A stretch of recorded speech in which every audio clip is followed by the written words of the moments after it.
In some suburbs of Beijing, roads have become fast-flowing rivers. This was the scene on Sunday in Wuhan City after relentless rain since the weekend.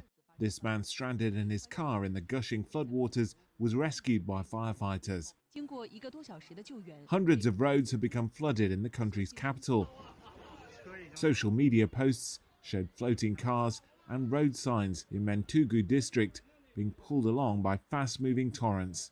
This as the remnants of Typhoon Toksuri dumped record rainfall on the city of nearly 22 million.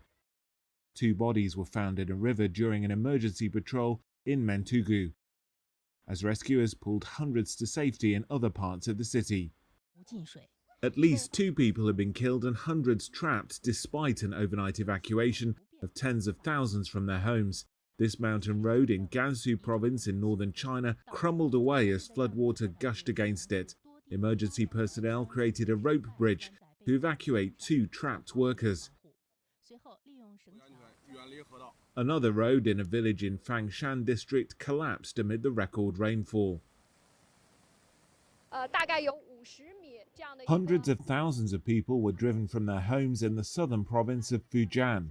Average rainfall in Beijing reached 7 inches between Saturday night and Monday afternoon. The maximum recorded rainfall at a weather station in Mentugu hit 23 inches, according to state media.